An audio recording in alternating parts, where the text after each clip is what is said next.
kembali kita ke bahagian sistem pengangkutan dalam badan manusia. Ini sambungan video siri 3 ya. Okey, so video kali ni adalah siri 4. Okey, semua orang sila buka muka surat 89 buku teks. Okey. Kita revision sikit. Okey. So, jadi kita lihat sebelum ni adalah sistem dalam jantung.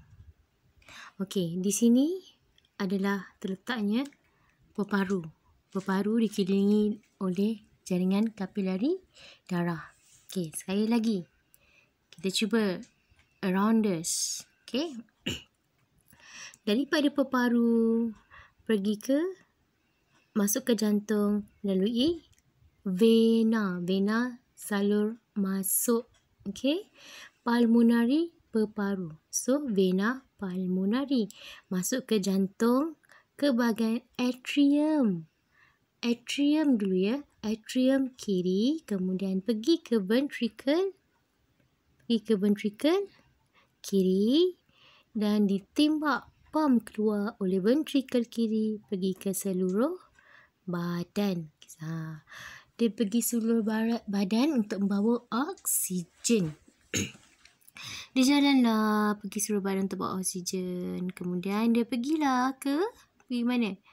Pergi ke sel-sel badan. Okey. Sel-sel badan kemudian masuk ke dalam jantung melalui salur. Kalau masuk apa? Vena. Okey, nama dia vena cava. Masuk je mesti vena tapi vena cava. Masa ni darah dah terdioksigen. Okey, darah dah tak ada oksigen. Okey, dalam darah hanya ada hemoglobin. Okey, tapi dalam salur darah ada karbon dioksida. Masuk ke dalam jantung, pergi ke atrium kanan. Atrium kanan masuk ke dalam ventricle kanan, kemudian keluar. Salur keluar adalah arteri. Arteri pulmonary. Arteri salur keluar, pulmonary peparu. Arteri pulmonary. Pergilah dia pergilah ke bahagian peparu. Buat apa dia pergi bahagian peparu? Sebab dia nak dapatkan oksigen dan nak buangkan karbon dioksida. Begitulah cerita dia. Okey. Itu sistem peredaran jantung.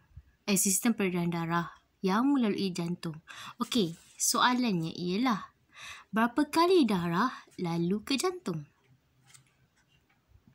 Berapa kali? 2 kali kan? Okey, 2 kali. Okey, jom kita tengok. Oh, sorry. Jom kita tengok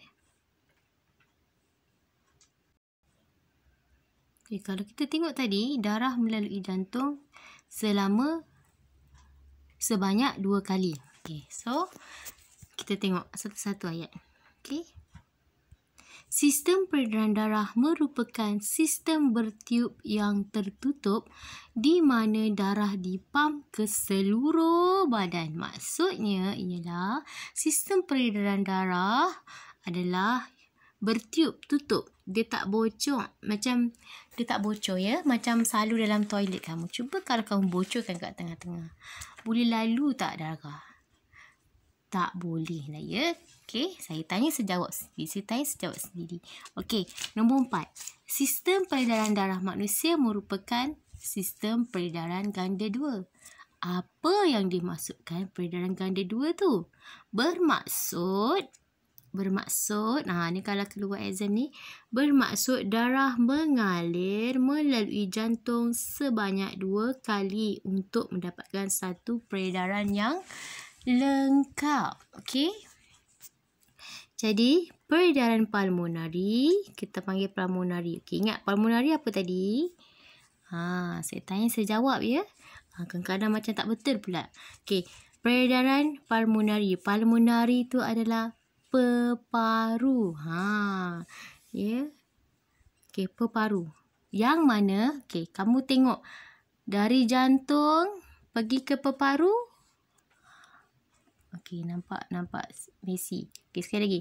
Dari jantung pergi ke peparu, peredaran pulmonari. Ingat, pulmonari ni peparu. Senang je ya. Jangan kata susah. Okey? Buat dosa lagi susah. Okey. So, dari jantung pergi ke sistem badan. Okay, jantung pergi ke sistem badan. Peredaran sistemik. Ingat, sistemik, sistem. Senang kan? Jantung ke peparu, peredaran pulmonari. Jantung ke sistem badan, ke seluruh badan, peredaran sistemik. Apa yang susahnya? Apa yang susah? Kan? Tak ada susah. Yang susah tu bila males. Okay, males. Okay, so next.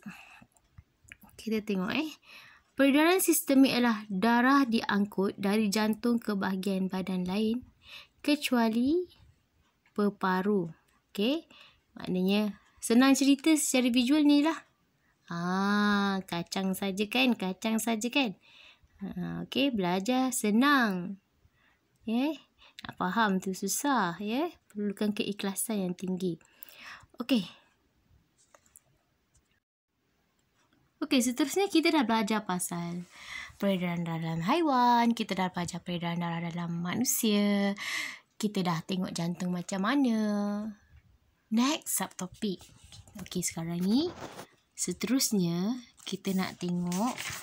Okey, semua orang walaupun saya tak nampak tapi Allah nampak ya. Okey, kita nak tengok. Okey, muka surat 90. Denyutan jantung. Duk-dap, duk-dap, duk-dap, duk-dap. Kenapa duk-dap tu? Okey, ada nama sistem dia. Okey, so kita punya objektif seterusnya adalah mengkaji faktor yang mempengaruhi kadar denyutan nadi. Okey. Mengukur dan membaca tekanan darah. Bacaan sistolik. Okey, kita tukar warna. Sistolik dan diastolik. Kat mana biasa kita nampak tulisan sistolik dan diastolik ni? Macam saya kata tadi, saya tanya, saya jawab. Biasalah ya. Tempoh PKP ni.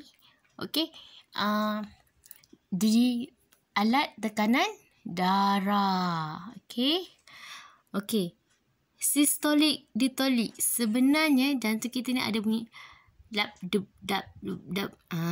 Nanti kita ada video support untuk faham benda ni. Saya dah sertakan dalam slide. Okey. Tu kita punya objektif. So kedua, kita nak tengok objektif kedua dalam pembelajaran kita kali ni adalah mengkaji kesan aktiviti fizikal terhadap kadar denyutan nadi. Okey.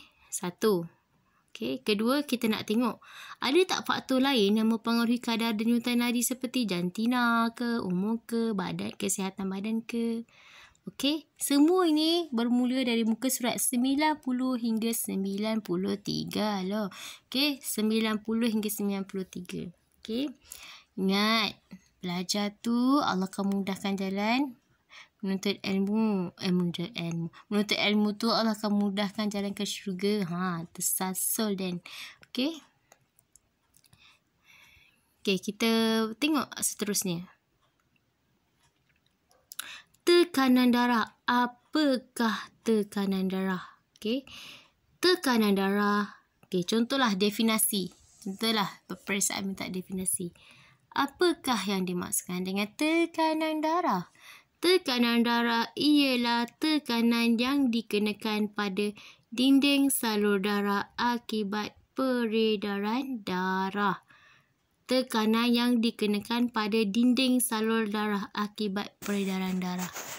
Okey. Tekanan darah manusia mempunyai dua bacaan iaitu sistolik dan diastolik. Kalau tengok dekat alat pam darah tu, okey. Sistolik yang di atas dan distolik yang di bawah. Okey, kita tengok apa beza dua ni. Okey, sistolik diambil bacaan berapa? Okey, sistolik kalau rujuk muka surat 90. Okey. Muka surat 90 bunyi lap LUB dihasilkan oleh penutupan injap, trikuspid dan bikuspid antara atrium dengan ventricle semasa pengecutan ventricle berlaku. Panjang gitu. Tak faham kan? Okey, kita mudahkan. Sistolik tu ialah tekanan yang dikenakan oleh darah pada dinding arteri ketika jantung berdenyut. Okey, maknanya tekanan.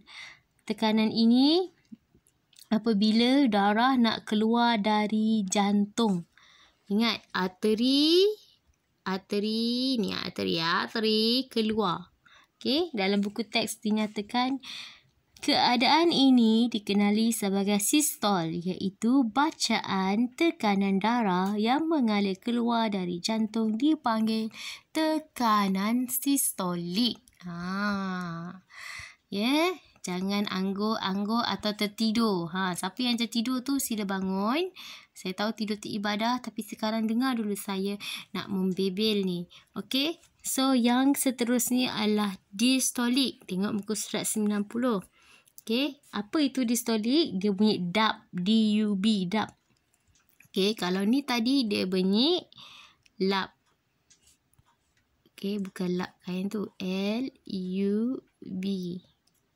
Okey, kalau yang kedua ni dia bunyi dub. Okey, saya tuliskan dengan warna hijau. D-U-B, dub. Okey. Tapi kalau distolik ni adalah bacaan tekanan darah yang mengalir dan mengisi jantung dipanggil bacaan tekanan distolik. Okey, senang cerita nak cakapnya. Tekanan apabila darah mengena pada dinding arteri ketika jantung rehat. Maknanya ketika darah isi ke dalam jantung. Okey. So, tekanan ketika ini, dinamakan distolik. Okey. Okey. So, mesti ada yang tak faham lagi kan?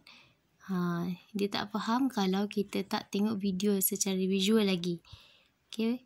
Okey, jadi kita nak tengok. Senang cerita disimpulkan, kalau distolik, diastolik tadi, darah masuk jantung. Kan? Kalau sistolik, tekanan darah keluar daripada jantung. Okey, kita tengok. Kalau sistolik tadi keluar. Kalau distolik masuk. Okey. Dikira sebagai tekanan rendah jika bawah 90. Yalah.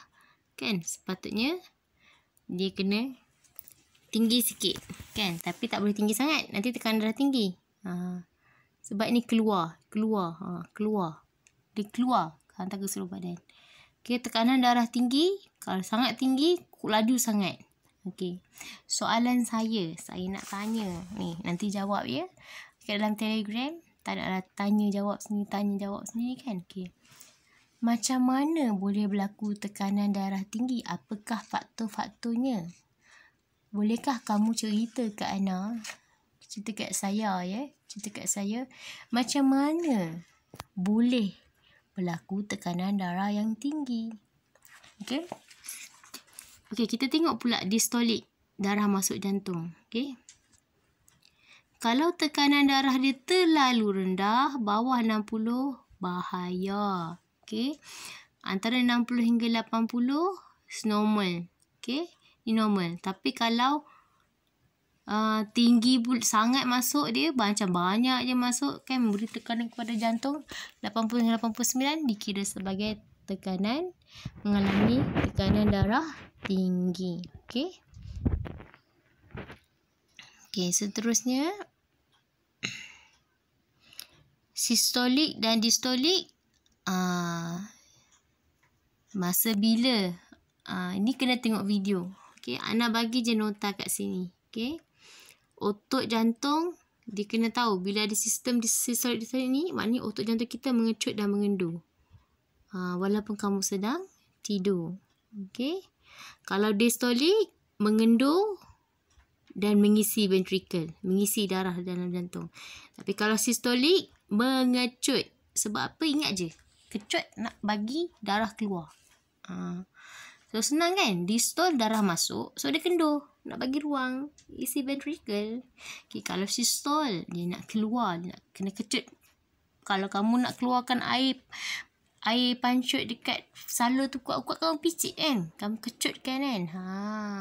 Tanya jawab sendiri tu. Okay, next. Kita tengok lagi. Okay, so senang cerita. Okay, kamu tak boleh nak scan benda ni sebab ini scanner punya apps ya. Tak payah nak rajin-rajin acah. Okay, so kat sini senang cerita, dia mengepam. Okay, kalau sistole mengepam, so mengecut, so akan keluar.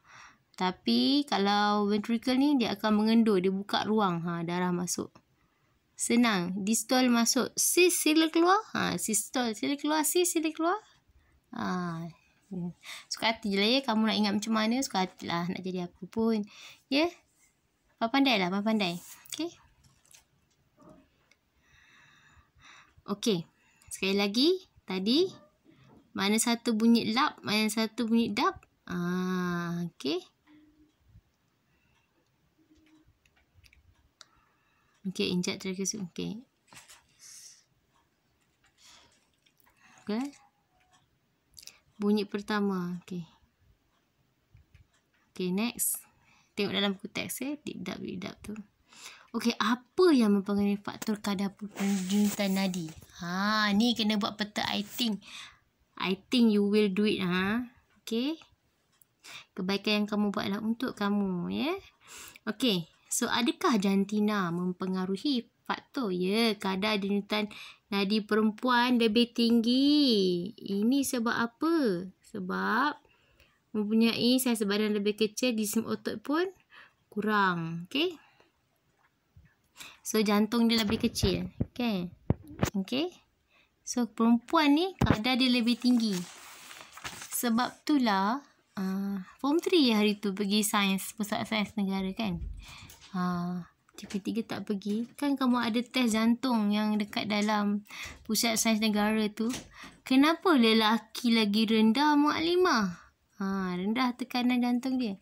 Memang lelaki lebih rendah ya. Perempuan lagi tinggi sebab jantungnya lebih kecil. Okey. Oi, ya Allah, Tuhan. Okey. Next, umur. Umur ni ada kaitan tak? Okey. Kadar denyutan nadi yang normal untuk remaja ketika rehat 75. Tapi kalau okey, sorry. Okey, kalau sorry. Okey, kalau lebih warga emas lebih tua, kadar denyutan nadi dia lebih lemah kerana faktor penuaan. Okey. Siapa yang buat lemah nak belajar tu, dah tua lah tu. Contoh terdekat lah. Okey. So, kadar kesihatan. Okey, kadar kesihatan. Individu yang sihat mempunyai kadar denyutan nadi yang rendah ketika rehat. Okey. So, kalau dia sihat, denyutan nadi rendah. Relax je. Walik. Relax. Okey, tapi kalau nadi yang rendah, bermaksud kadar, apa maksudnya ialah jantung kuat dan cekap kerana ia mengempam lebih banyak darah setiap kali mengecut. Okey, sebab bila nadi dia rendah, bermakna jantung so kadar nadi dia akan rendah, tak tinggi. Berbanding dengan orang yang tak sihat, laju ya. Okey.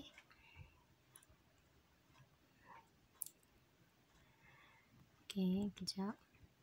Okey, so dan bila kita melakukan aktiviti cergas, kadar denyutan nadi meningkat. Sebab apa? Sebab baca hal ini membekalkan oksigen dan glukosa dengan kadar lebih cepat. Sel kita memerlukan oksigen yang banyak sebab nak melakukan aktiviti. Okey, bila sel perlukan oksigen banyak, bermakna bila perlu oksigen, bermakna dia nak jalankan proses respirasi. Kenapa nak kena jalankan proses respirasi? Sains tingkatan 1. Respirasi adalah apa? Kan, oksigen campur glukos, GOKAD kan, untuk menghasilkan karbon dioksida dan tenaga, sebab nak dapatkan tenaga tu daripada proses respirasi sel. Jadi, dalam masa yang sama, karbon dioksida juga akan disingkirkan dengan lebih cepat. Sebab itulah nadi akan meningkat lebih cepat.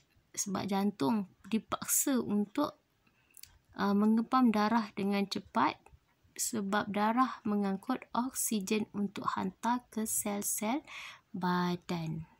Okey. Harap okey lah ya.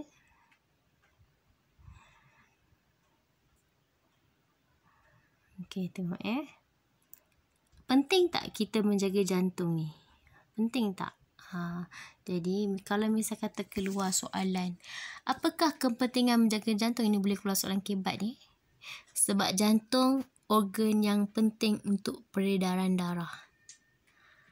Dan sebab jantung dia pam darah ke seluruh badan. Kalau tak pam, oksigen, glukos, nutrien tak sampai ke badan.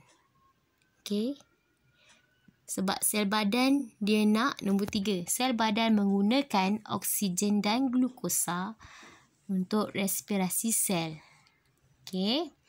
Dan membebaskan karbon dioksida. Okey. Karbon dioksida diangkut kembali ke jantung. Dan jantung pun kena pam balik. Pam karbon dioksida pergi ke paru untuk disingkirkan. Bayangkanlah jantung ni tak ada dan dia buat tak tahu je kena pam. Macam kita lah buat tak tahu kan. Solat buat kita tak lah, orang-orang kat Afrika sana ke kan. Orang kat Israel buat tak tahu suruh solat kan. Buat tak tahu. Jantung pun cuba jantung buat tak tahu. Okey. Okey, nombor 6. Peredaran darah yang sempurna bergantung pada jantung. Okey. Kalau tidak, kalau jantung tak pam darah dengan sempurna, sel atau kat badan kita atau tisu akan mati. Okey. Sebab itulah kena bersenam, beraktiviti supaya sel tu terus memberikan mendapat oksigen yang cukup kan. So bila beraktiviti jantung pam cepat sikit kan. Dia buat kerja lancar sikit kan. Okey. So ada langkah-langkah bagaimana untuk mengelakkan jantung sentiasa sihat. Okey, ini boleh jadi soalan-soalan kebat. Pertama, kurangkan garam dan gula dalam makanan. Kamu baca. Kawal tekanan darah diabetes, jangan merokok. Kenapa jangan merokok? Cuba explain kat saya. Dalam Telegram kalau dalam ni saya tanya saya jawab. Okey. Jangan merokok. Kenapa merokok? Apa kaitan merokok dan kesihatan jantung? Selalu kita dengar. Tapi boleh tak cerita kat saya secara lebih ilmiah, kan? Okey, kemudian bersenam sebab kita nak bagi jantung kita beraktiviti kan. Okey, makan sayur-sayuran, buah-buahan, bijirin, okey, serat. Tidur sekurang-kurangnya 7 jam sehari. Okey, macam kamu wajarlah kan. Okey. Masa PKP ni tidurlah, cukup lah ya. Okey. Okey. Saya rasa itu sahaja untuk tajuk ni dan semoga semua prepare lah ya. Faham dengan betul sebab ni bukan jantung orang lain pun, jantung kamu kan. Semoga benda ni betapa detail Allah jadikan kita punya jantung ni dan bekerja. Dia ada tugas, sedangkan jantung ada tugas apatah lagi kita ya. Okey, Assalamualaikum.